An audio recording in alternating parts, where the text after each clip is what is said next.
they didn't do anything I told them to do.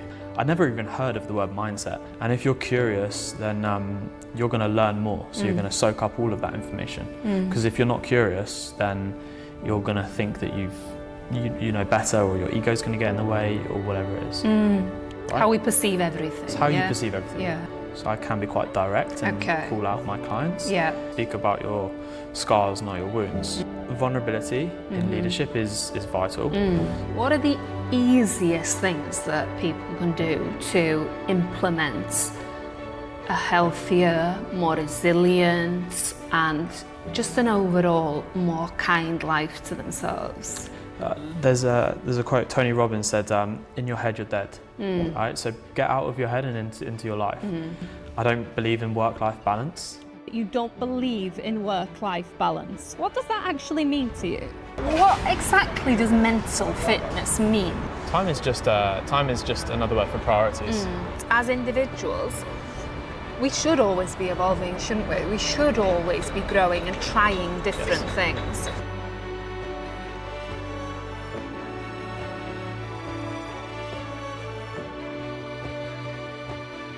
In this episode of Coaching Conversations, I'm thrilled to be joined by Harri Pereira, an inspiring mindset coach based in Dubai. Harri specialises in helping his clients unlock their full potential by cultivating a strong and resilient mindset with a particular focus on health and well-being.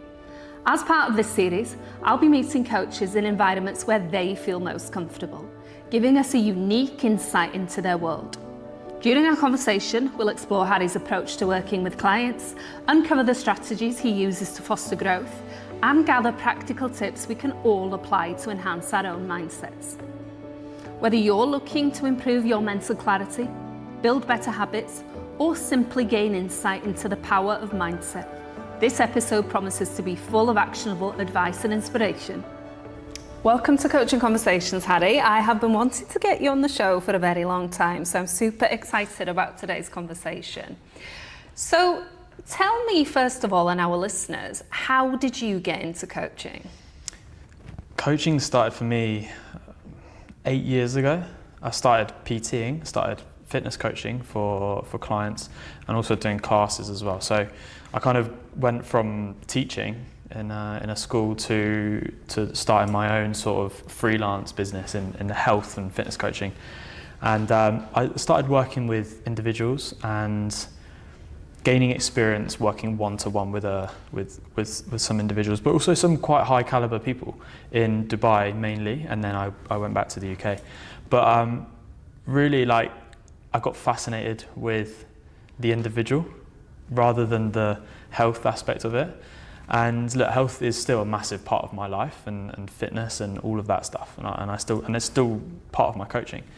But really, for me, I got fascinated with the psyche and the behaviour and the mindset behind these individuals. Firstly, about why they were some of them, the high caliber successful individuals, why they were so successful. Because I'd literally come from kind of uni straight into my first teaching job. I was nowhere near where I wanted to be, but I was really ambitious, super interested. So I was a very curious guy. So that was part of it. The second part, why I got fascinated with more of the mental and psychology side of things, was because they didn't do anything I told them to do. So it was it was frustrating. So I was like, why? I'm fit. Okay, I love fitness and I love health and I love to eat well and all of that stuff. And I know the importance of it. But why can't they do it? Because I'm here telling them what to do. Why can't they do it? I was very obviously narrow-minded, and I didn't really understand behaviour. I'd never even heard of the word mindset back then, 8 years ago. Never heard of the word mindset. So I just got fascinated with that, and I started learning about it and going deeper into, okay, well, this is a habit. Habit comes from, your behaviour, and your behaviour comes from your thoughts and your feeling, whatever. So I started going deeper and deeper into it, and then it got to this place where it's actually, health and fitness and changing is all about psychology. But what an amazing insight that you realise that why aren't they listening to me? Yeah. And I feel like for you to have understood that, I guess, at that point was almost like opening a door for you in terms of your career and then delving deeper into it. Yeah. So do you feel like you being almost like a sponge then when you were kind of starting out in your career really helped you? Yeah, I mean, I think being a sponge, I think being very curious, like I said before, is one of the most important traits, as you know, as a coach. But as an individual, you've got to be like listening to the person you're talking to and trying to understand them, not from the lens that you see the world through, but probably through their lenses. And if you're curious, then you're going to learn more. So you're going to soak up all of that information. Because if you're not curious, then you're going to think that you know better, or your ego's going to get in the way, or whatever it is. So fast forward to today then, and you've obviously learned along the way and you've done your training, etc. You focus mainly on mindset now, is that right? Yeah. Kind of. Kind of, okay. So can you expand on that a little bit then? So mindset really, like, I used to say, yes, I'm a mindset coach. Like that is a part of what I do. And as I've started to understand mindset more, and as it becomes more of a buzzword in society, I've realized really like mindset is just one thing, right? It's the way you see something else. So the way you see the world, the way you see your relationship, the way you see it's the lens through which you see through, right? How we perceive everything. It's how you perceive everything. Yeah. And to change your mindset is just to reframe. That's all it is. Just to reframe. And there may be people who disagree, think that it's more than that, but I really don't think it's much more than that. Almost like putting a different lens on at the optician kind of thing. Exactly that. I did a talk last week, and I've got some, you're into fashion, right? Yeah. So I've got some really cool glasses. In my opinion, they're very cool. I've no doubt they are. Some Elton John style ones, some like racer cycling ones. So I took all of my glasses, all of my sunglasses in a bag to a talk. So I wanted to explain what mindset was. And what I did was, I had my bag here and I asked the audience, like, what do you think mindset is? And they gave me some perspectives and really good answers. And what I did was I just went and I put glasses on and I just continued talking. And then I changed my glasses and I continued talking. And I said, like, that's mindset, right? Just trying on a new pair of glasses. Yeah. So it's the frame, a reframe, okay? So to answer your question, mindset is how you see the world or reframing something. So to say that I'm a mindset coach is kind of almost undermining really what I actually do. So I started looking into mental fitness, and actually, like, people are so big on physical fitness, and I'm big on physical fitness, putting in the reps, going to the gym every day. But actually, it's not really spoken about when it comes to your mind. It's about putting in the reps of mindset. So what is that? Mental fitness. And then further to that is business, it's leadership, it's very holistic. Like, what I do is very, very holistic. So mindset is the overarching thing. You can't be coached if you don't have a coachable mindset or a good mindset. Okay, you have to be willing to change your mindset. Then from there, it's like, okay, health, relationships, business, lifestyle, and or performance is the underpinning aspect of that.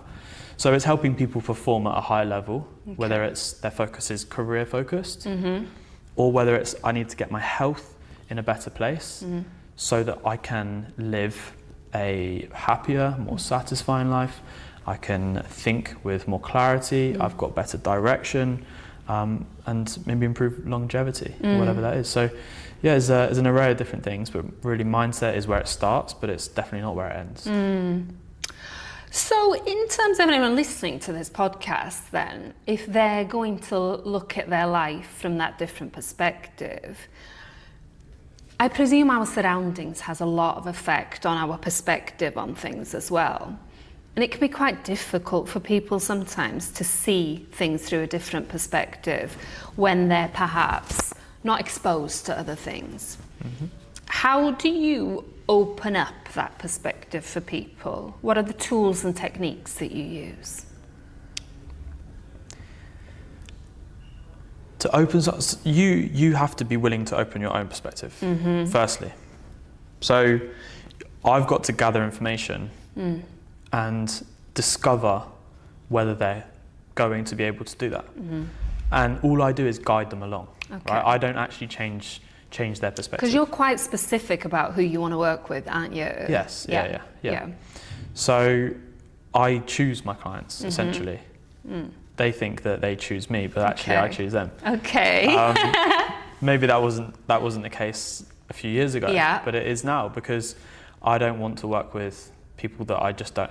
I know now. I've been doing this for a long time, and I know now that actually there's not everyone's going to get results from a coach like myself. Yeah. And that was a few years ago quite hard to admit, because I'm like, yeah, but I can help everyone. Everyone needs this. Well, actually, no, not really. Okay. Not everyone's ready. Not everyone's going to receive it in the right way. Not everyone likes my approach. Yeah. So I can be quite direct and call out my clients. Yeah. But to answer your question directly, the tools that I could use are questionnaires. Or questions. Yeah. Yeah, that's obviously the most basic form of coaching. But I like to do written tasks and physical tasks, like not physical exercise, but physical tasks. Okay. So to ask them to do something and then come back with feedback. Okay. And there's self-reflection is important. Self-reflection, yeah. But say for example, I've got lots of mental models that I run them through. So there will be a series of questions, or like describe this, and they'll go away and do this, and they'll come back to me. If they didn't do it, then that tells me everything I need to know. But if they'll come back to me with this information and this data, and then from there I can figure out next steps essentially. So you're almost creating a base to work from. Yeah. Okay. And at what point? This is just me being nosy here then as well, is at what point is that realization that you can't work with someone? If they get on, I have a series of calls, right? So if they get onto the second call and they're still not being open and honest, is probably, okay, this isn't going to work. Right? Okay. Because even if the person doesn't have anything deeper to work on, or they think they don't have anything deeper to work on, you still need to be very, very open, because what you don't know, what you're not aware of, you're not aware of, right? So you've got to create that open and honest environment and atmosphere. That's the first thing. And if they don't receive I will give my perspective and my opinion in some situations, and if they don't receive that very well, then they obviously don't see me as an authority, they don't see me as a trusting partner, so it's probably not going to work on that respect as well. Let's talk about vulnerability then as well, and where that sits with you, both as a coach and an individual as well, because I know that from how you put yourself out there in your posts and everything as well, that you embrace public vulnerability. Is that something that you encourage in the clients that you work with as well? In what context do you mean? So to be open and honest, and not to be afraid of being judged, not to be afraid of putting themselves out there and actually saying what's really at their core, because I think that especially sometimes, I guess with the clients that you work with and the clients that I work with, is they perform at such a high level often that emotions aren't things that are supposed to come to the surface, for example. So is part of what you do to help people embrace that vulnerability as well? Yeah, I think that there's a moral I kind of live by, which is speak about your scars, not your wounds. So that's an important part of let's say leadership and performance, because, and the reason I say that is, and people may be thinking, well, yeah, but you're not being honest, you're not being open. Well, you are at the right time. I don't believe you should always be open and honest, especially if you're in a leadership role. If you're the CEO of a business and there is things going on that are potentially worrying you, you're doubting yourself, you wouldn't want that sort of message to come across to your team and your employees, because they are confiding in you, they're trusting you to lead them, right? So it's not like you've got to totally bullshit and just be like, everything's sweet, but you kind of butter it up and you give them what they need, right? So I think that vulnerability in leadership is vital. So it's something that I push with certain clients. Yeah. And the cool thing about that is that the more honest you are, the more vulnerable you are, the more people trust you. The more people trust you, the more they're going to listen to you, the more they're going to respect you and be part of your team and contribute in a way that you want them to. So the leaders who don't use emotion to impact their results in business are missing out on a lot of money. On that note then, is there an overriding subject or issue that leaders often come to you with, or is it various? There's lots of things that there's lots of common denominators essentially. A lot of the time they're really thinking about the fact that they've either just got into a leadership position and they're like, I don't want to be someone who lets everything else take a back seat, because I know this position is going to be demanding. It's going to take a lot of me. So I want to manage everything else because this is my priority, the position, but I don't want to sacrifice my health. I don't want to let my family just be forgotten about, right? I want to maintain those parts of my life. So that's one aspect. So it's more holistic, looking at lifestyle, looking at habits, looking at being present and that sort of stuff, and leadership. But then there's the person who has kind of done that. For example, they've been in the position for a long time and they've literally just forgotten about everything. And it's kind of chasing back time and being like, okay, well, how can we fix this? And it usually starts with health. Usually starts with being present at home, in the relationship, in your family. And it starts with putting the building blocks back in place. And then after those things are tidied up and reordered, then it's like, okay, well now let's look at the business. Let's look at your leadership approach. Let's look at how you're impacting the people in your team, because you want to still be more successful, you want to earn more money, you want to take the business to the next level. Then let's focus in that area now. And I think what's obvious for me as well in all of these coaching conversations that I'm having is that people often come to a coach when that point has actually hit. So they've actually hit that wall, haven't they? In terms of people being able to work on themselves and kind of thinking, okay, I don't want to hit a point before I actually have to track back, like you said, what are the easiest things that people can do to implement a healthier, more resilient, and just an overall more kind life to themselves? Well, people talk about burnout and like saying that and trying to reverse burnout or bounce back from burnout, let's say. But really it's more about preventative strategies. And that really comes from your mindset. Okay, so it comes from your mental capacity. It's not about how much work you've got. It's not about being overwhelmed. It's the fact that you can't cope mentally with what you have to do, what you're required to do, what you want to do, and those thoughts and those emotions weigh heavy on you. Okay, so in terms of what you just asked, there's the burnout aspect. Okay, so it's like looking at burnout in terms of preventing it rather than reversing it. Ask me the question again. I'll reframe it if that's okay then. We're in a little bit of a time where I feel now where busy braggy is kind of a thing, that it's good to be really busy all the time. Right, You should be busy, you should be doing all of this. But there will come to a point where you said that people will ultimately hit that wall. What can someone listening do?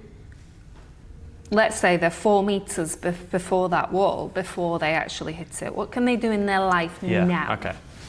I think taking regular audits is really powerful, right? Taking regular audits, being more present, Stop trying to do everything at once. These are just simple hacks to just be more in your life. There's a quote. Tony Robbins said, "In your head, you're dead." Right. So get out of your head and into your life.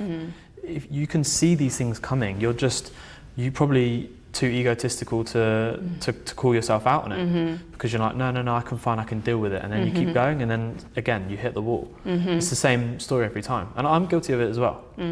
I'm a workhorse. I like to work very hard. I don't believe in work-life balance. Okay. I think there's a different way to look at work-life balance. Okay. And I think that people are different. You're going to deal with things in different ways. You have a different capacity. So if you are present in your own life, you will notice when you're going to come up to that point. And then it's okay. Then it's the strategies. Okay, what do I do? Just take a break. Okay, or reorganize, reframe. What don't I need to do? I always talk about like cutting away the fluff. Yeah. So like there's always things in your day that are not revenue generating. They're not contributing to good health. They're not contributing to a happy, positive relationship. And they're not giving you energy. And get rid of the things that aren't serving those things. Okay. And then sleep. Sleep very well. Okay.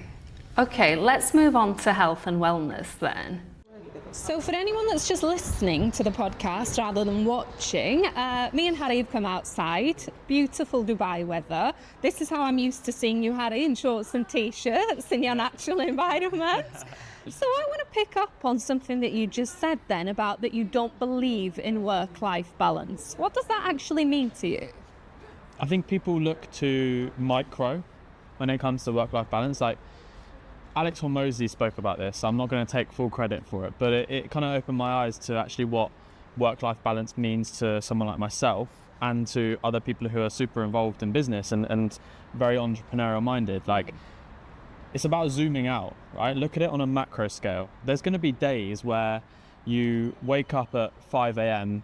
and you're just straight to your laptop working away. Maybe you've got loads of meetings, maybe you've got a talk, maybe you've got loads of stuff that you need to get done by a certain deadline the next day. And you may go to sleep at 10, 11, 12 p.m., right? AM.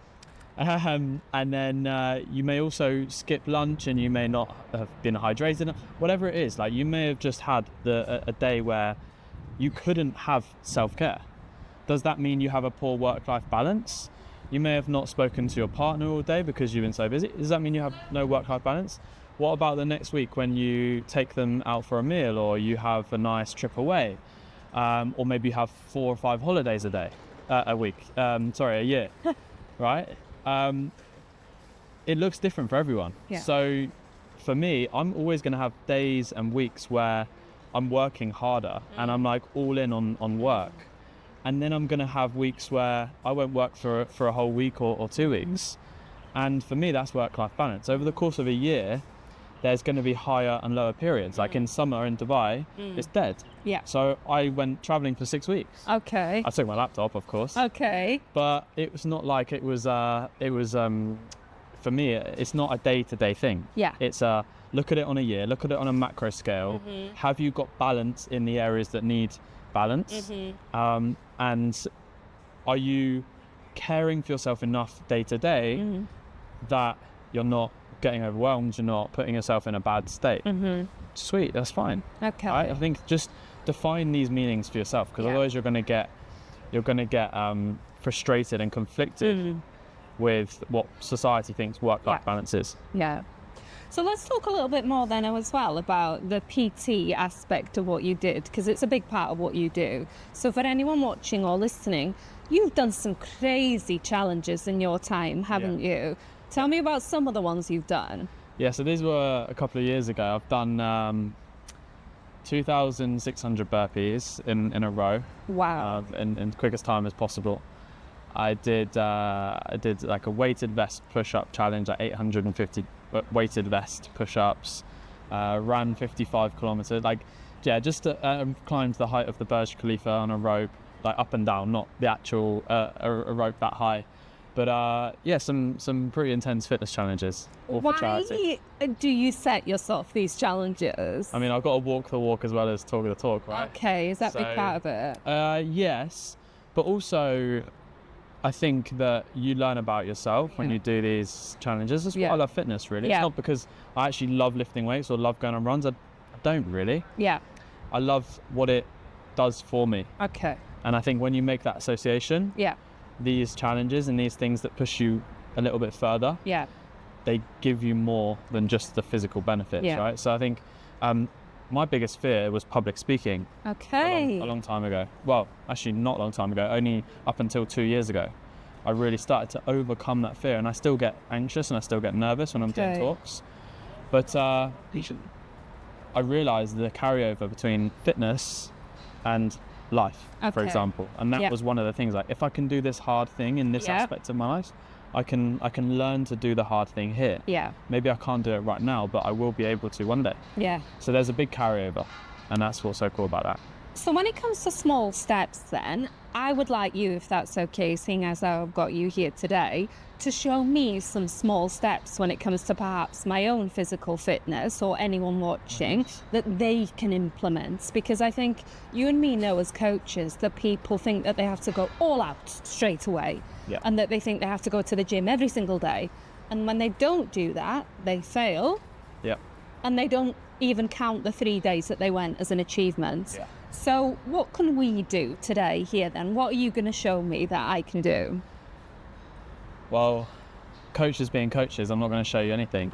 Okay. Right? So what I am going to do is I'm going to ask you what you currently do. Okay, right. Because when you talk about small steps, a small step from what I know about me is going to be different to you. Yeah. Right? So if I was to just show you what a small step could be, you could be thinking, well, that's actually a massive thing to do. I'm not doing anywhere near that right now. Okay. That's a big jump. Yeah. Or you could be like, oh, well, I'm already doing that. Yeah. So it's about you, right? So what I would say to you, let's say if you were a client, I would say, well, where are you currently at? Like, what is your current fitness regime? Yeah.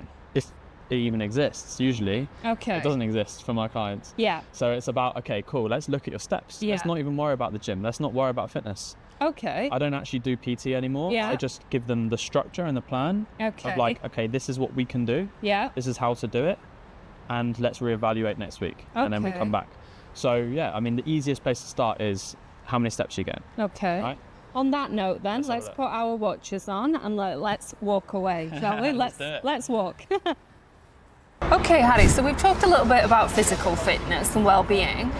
What exactly does mental fitness mean? Because I hear it all the time these days.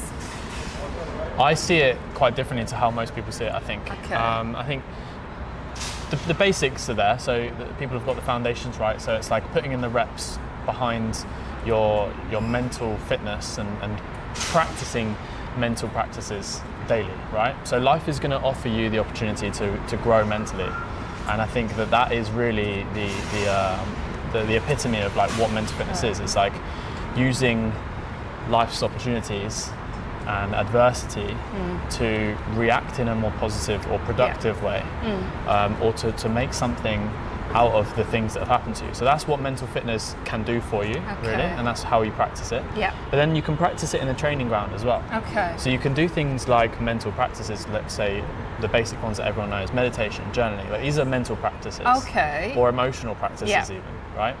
But I actually like to take this in a little bit of a different angle, and really, language for me is the top level of mental fitness. Okay. Right? Because if you track back from results, let's say health or business or money, you track back to how you get those results, right? It's through your behavior. Everyone knows you have to do the action and you get the result, right?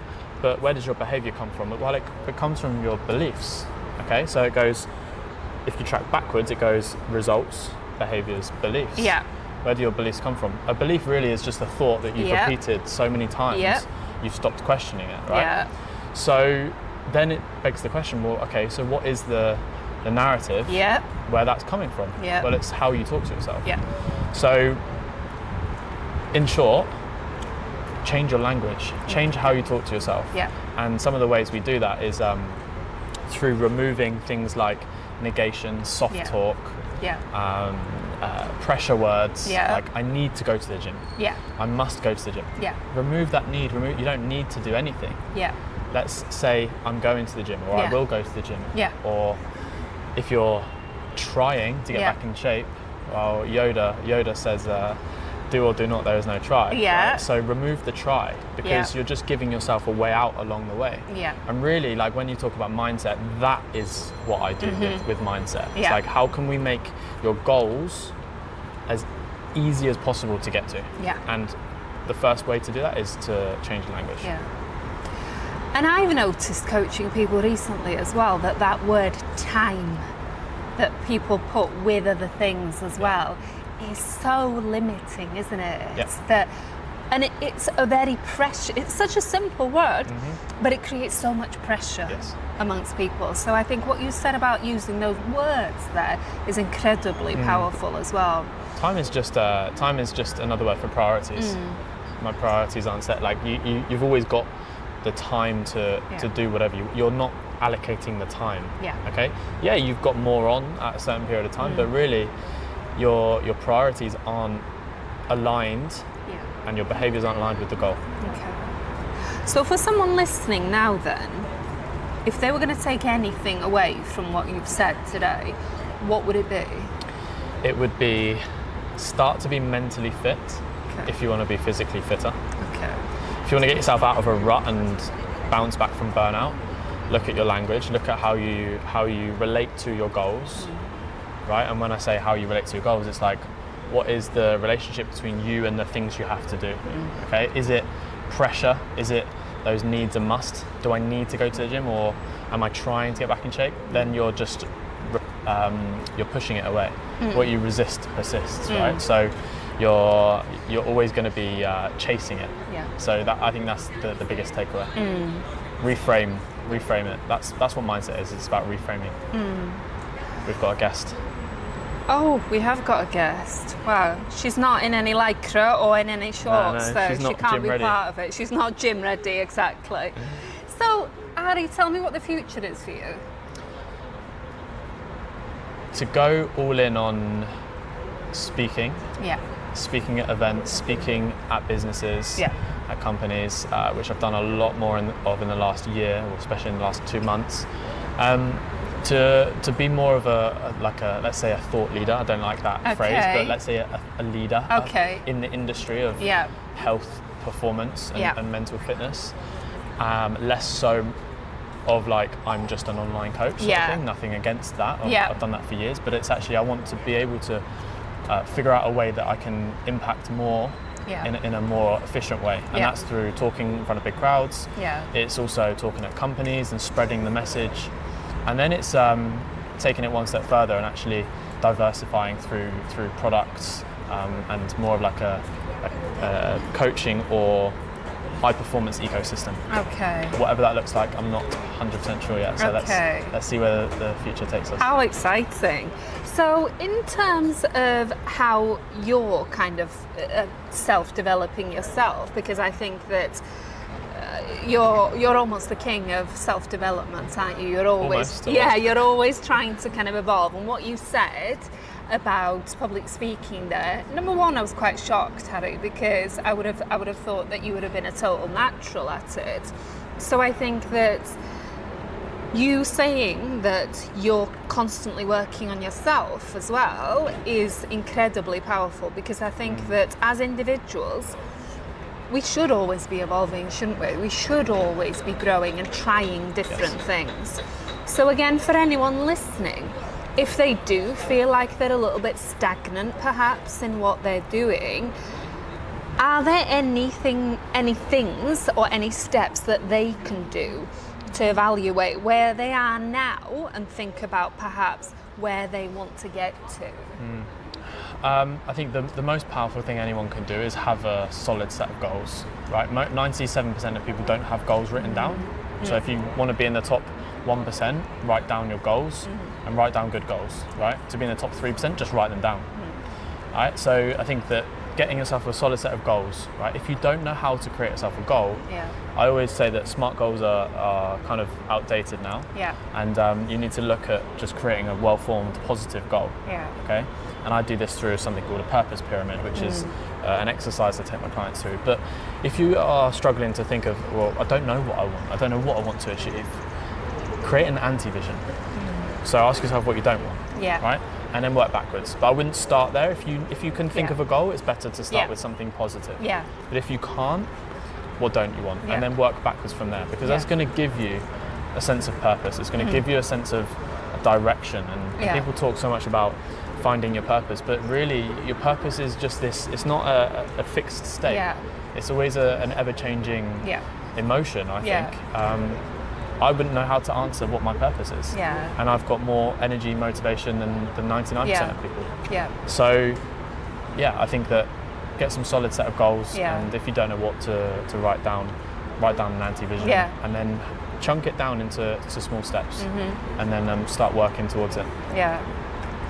And I think it's sometimes quite difficult, isn't it? It was only until later on in life that I actually did say out loud what my goals were, because in business, I started my business when I was 23, and every little success, although it was a success, it was on to the next thing, on to the Yeah. next thing. So I didn't celebrate my successes. And I think as I've got older, I almost celebrate everything I do. When I get out of the house in the morning, yay, well done, go to the gym, yay, well done. And for me, that particularly works because small steps make you achieve more, don't they? And it's Yeah. that sense of achievement that I Yeah. think is so important.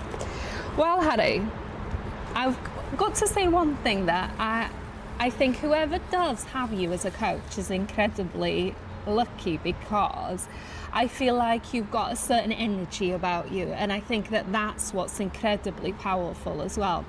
And I'm super interested in energy and the energy people give off and how people feed off that energy as well. So I think for anyone listening, they would be incredibly lucky to have you as their coach. So thank you so very much for being such a wonderful guest.